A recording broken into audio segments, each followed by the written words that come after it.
idol. So, magandang gabi sa inyo. Okay, so muna tayo nagpabalik dito sa ating ano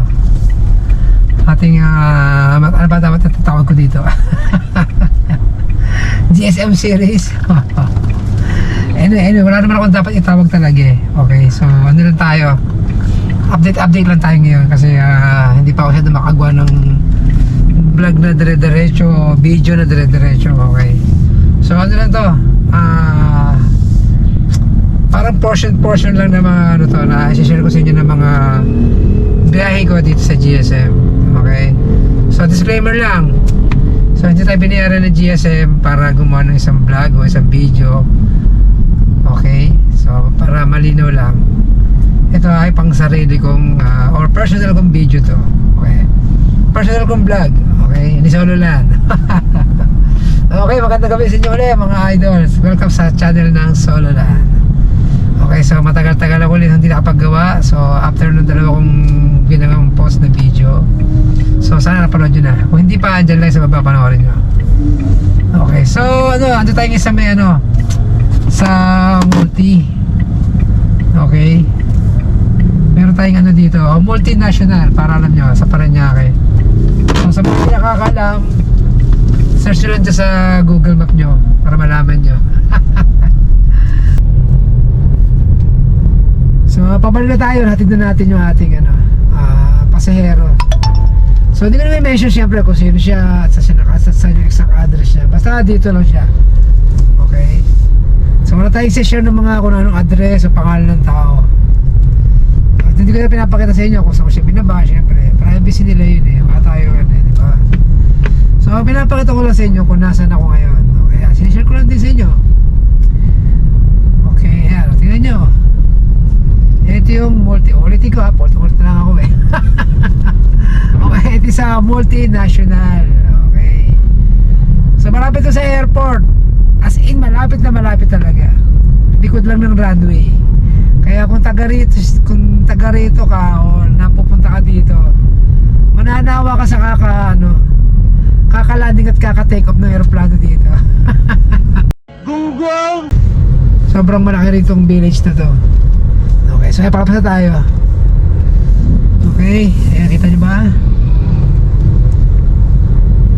O yan, ayan, kaliwa tayo. Labas tayo ng pinaka main gate. Okay, so yun mga idol. So mamaya papakita ko sa inyo pa yung mga iba kong pupuntahan. Okay, so para ano na to, hindi ko na siyempre kaya sumula kayo ng umaga. Nagsimula kasi palaka nagsimula kasi ako kanina mga around na past 1 PM. Kasi yung schedule ko 1 PM to 10 PM. Bisa naman lampas. Ganun talaga para tayo malaking incentive. Okay, flexible time kasi kami mga idol. Okay, so ayan na yung guardhouse. Ayan na, tatanong nyo na ba? Ayan na, ayan na. Okay, ayan na mga idol. Okay, ayan na yung guardhouse. So ano muna tayo? For a while mga idol, at kukunin natin yung ating ID. So nakita nyo sa tuloy na yun sa C5 extension yan. Okay, so ginagawa yan para lalong maraming madaanan. Okay, ito yung itsura ng multi kung sa mga hindi pa nakakarating dito. Ito yung daan. Okay, yan, ito diba? Ayan yung daan.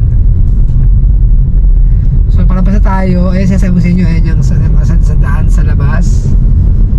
Makikita ninyo sa mga hindi pa nakakalam, sa mga hindi nakapunta dito. Dati ang pinapakita ko sa inyo yung around Laguna, di ba, yung Carmona, Binya, Santa Rosa. Yun na lang yung dati pinapakita ko sa inyo sa mga vlog ko di ba? Ngayon ito, Metro Manila na. Dahil kay GSM. Shout out sa inyo mga tropang GSM. Okay, ayan na. So yun yung intersection, pag dinaretso niya papunta na, labas na niya sa may papunta na malapit sa Terminal 1. Shortcut yan mga idol. Ayun yung diretso yan. Kaya naman yung ginagawa pa yan pag kumanang ka, ang labas niya papuntang Merville, gano'n. So West Service Road sa Bigutan. So, Munuok, ayan, ganyan. Pag kumaliwa naman, pakaliwa tayo, papunta tayo ng Las Piñas. So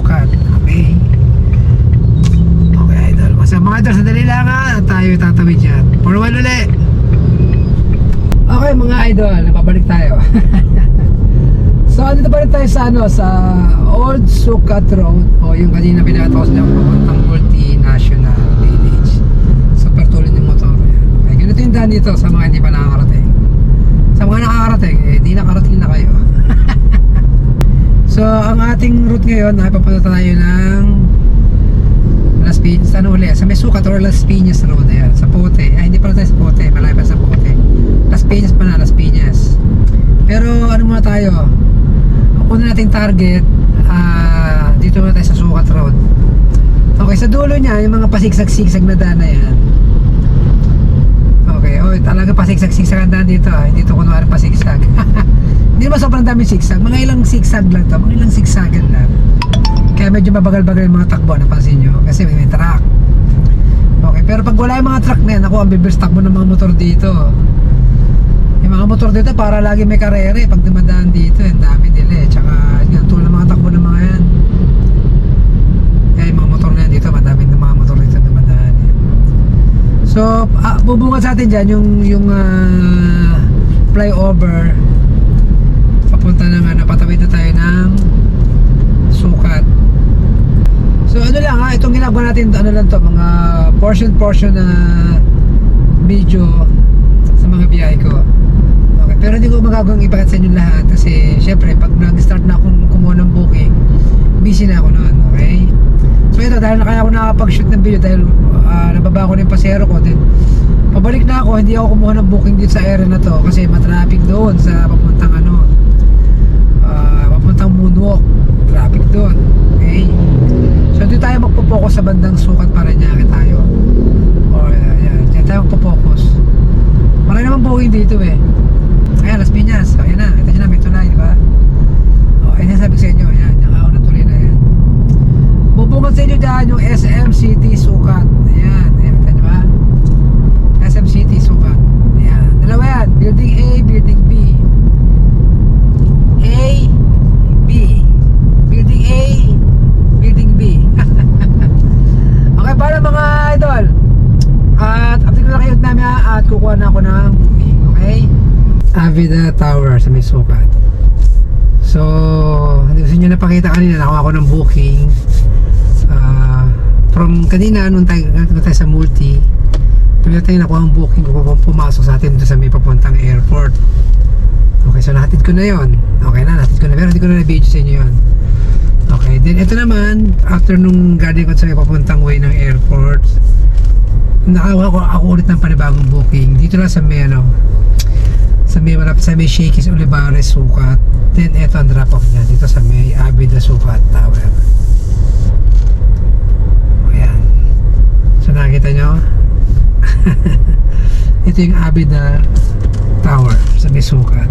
Ayan, ayan, nakita nyo, malapit sa may, tapat lang ng SM. Ayun yung SM, kita nyo.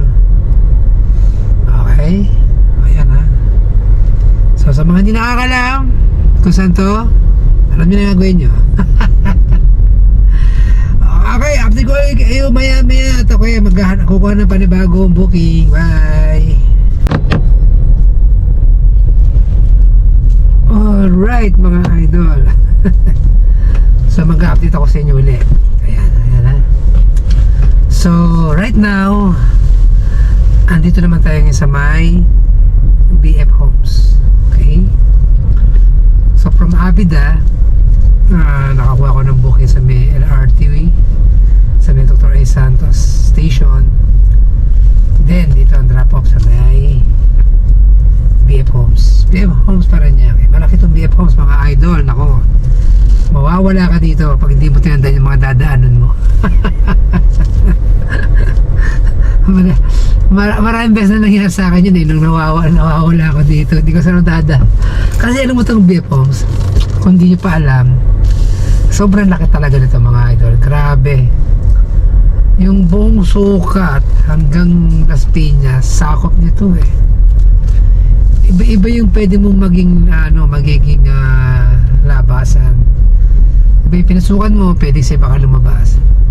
Kasi may mga entry po ito, like kagaya sa Pote Alabang Road, dito sa may Sukat Road, sa may papuntang CAA, sa may CAA, sa may papuntang sa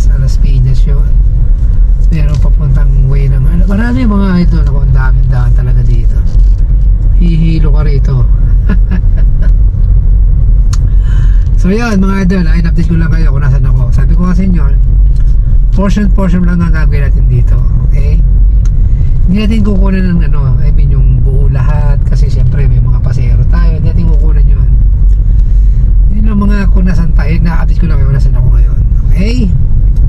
So, sana huwag ako magkamali ng labas. Sana tawa yung labasan ko. Okay. Pala ito na siguro main road. Okay, para mga idol, update ko kayo mamaya ulit ha. Okay, bye. Mamaya ulit.